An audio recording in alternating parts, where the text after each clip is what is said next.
This is NDTV.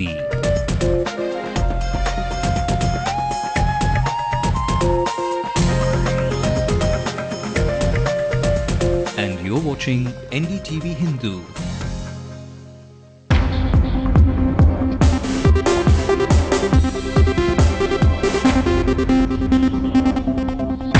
Back home after his resignation for the first time, A. Raja has two sittings with the Chief Minister behind tall closed doors.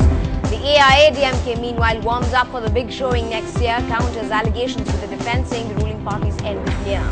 The open deathbeds on the roads of Chennai gives children and the parents the jitters, forces them to walk it. நிறைய பசங்க வந்து வேன்ல அனுப்புறதுக்கே எங்களுக்கு பயமா இருக்கு. And as he turns 61, NDTV Hindu makes wishing the superstar of South Indian cinema step easier throughout what we wish.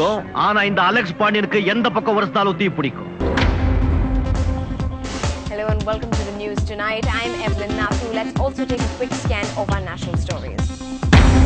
Sources reveal India has summoned US Deputy Chief of Mission over diplomat Meera Shankar's pat-down search. Digvijay Singh has not spoken for the party. The Congress says on his statement that Hemant Karkare's life was under threat from Hindu extremists. Former US envoy David Mulford said the Congress could stoop to old religious politics according to the WikiLeaks cables. A firm deal aimed at slowing down global climate change, including a fund for poor countries, is completed in Cancun. And unstoppable Saina Nehwal sails into the finals of the Hong Kong series. A win could make her the world #1. For the first time after the resignation by the Spectrum King, A. Raja sat down for a brief meeting with the Chief Minister today here in the city. And not just once, but twice, both at the CIT colony and the Gopalapuram residences of M. Karunanidhi.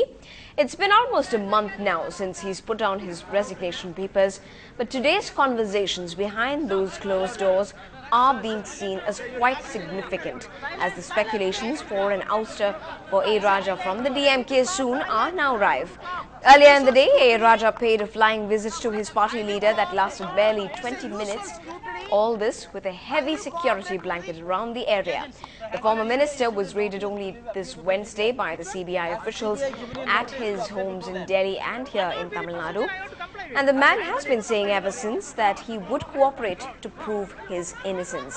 A. Raja had quit as telecom minister after the CAG quantified the losses caused in the allocation of 2G spectrum at throwaway prices. Meanwhile, the main opposition in the state seems to be warming up for the big polls next year. Jayalalitha has been blowing fire over Karunanidhi's accusations that she has been trying to create a rift between the Congress and the DMK and has now called them false.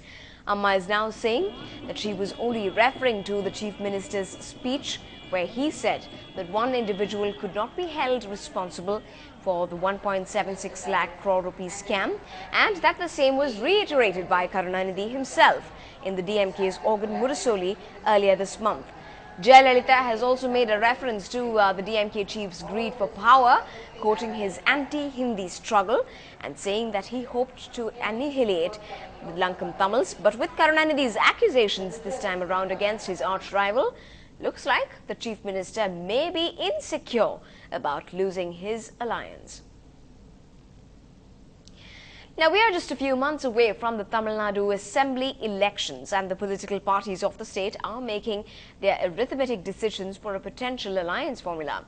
In an exclusive interview to our executive editor Sanjay Pinto on our new show Corridors of Power, former Union Health Minister and PMK leader Dr. Anbumani Ramadas says he has a soft corner for the Congress. What's more, Ramadas Jr. also says his party is not averse in being in Vijay Kant's company in the event of such a formation taking shape. When I decided to snap ties with the DMK, were you the sole voice, I mean the lone voice in the party advising them against snapping ties with the alliance? I mean, that's all do. It's a collective decision. I mean, it's not. I know you had also a democratic voting system. I remember covering that. It was to do with the Congress basically, because Congress, we were part of the government for 5 years, and we had a very good understanding with the Congress. And in fact, Madam Sonia ji, she was very, very affectionate to all of us and all the other leaders. Especially Prime Minister was like, fatherly, and whatever from health ministry we asked him, he gives it like so. And he knows how hardworking we were. Like. So which means your heart lies with the Congress, any alliance with the Congress? I mean, politics, I mean, a lot of water flows under the bridge time and again, and the situation. Few months we'll have elections, you'll have to decide one way or the other. There was a time really when, I know at least the PMK used to say, whichever side the PMK aligns with, that side will win. But now even today it is. Like. No, but now which side are you going to go to? Because today I'm saying the same thing. Whichever side PMK is going to go. But both the big Dravidian parties, the ADMK or the DMK, they're not really inviting you because now the PMK's critics say it's like a fence sitter. No. I mean, on the contrary, now we are much sought of today, both by the ruling party and the opposition party and the national parties. Everybody wants PMK. And it's like alliance arithmetic, and so that is something which your vote share, particularly in northern Tamil Nadu, would benefit any alliance. One cannot deny that.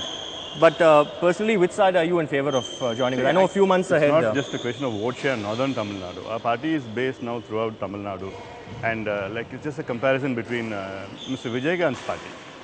He says that he's got an 8.5% vote. I mean, 8.5% vote went to 234 constituencies. Whereas we stood in only 31 constituencies and when we got 5.5% votes. If we stand in about 234 all the constituencies, I'm sure we'll get about 13-14% votes. Like. So that's not the point. Like. Would you be along with an alliance along with Vijaykanth?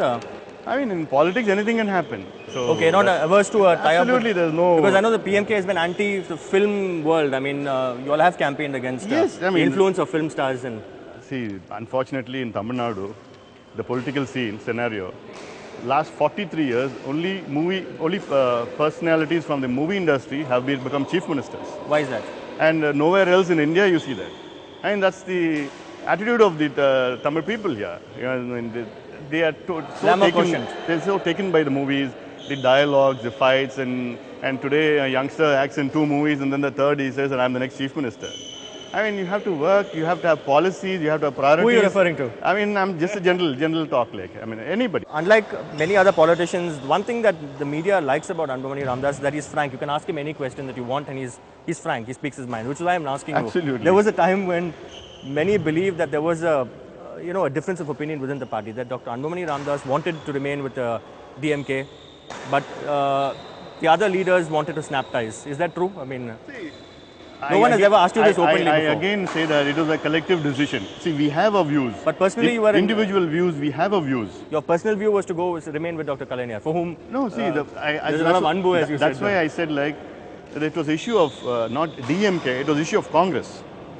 Okay. Since I was there for 5 years with the Congress government, I had shared a good relationship with them.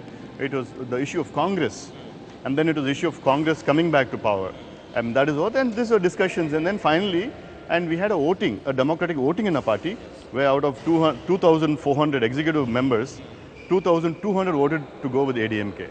So that's not a question Regrets now? It's not a question of individual. No, absolutely not. No, you're still keeping that option also open? Absolutely, anyway. I mean, that's why I said like, it will go in a winning side, whichever side wins. It's the other way. Wherever PMK goes, it wins like. So you can, either way you can say like.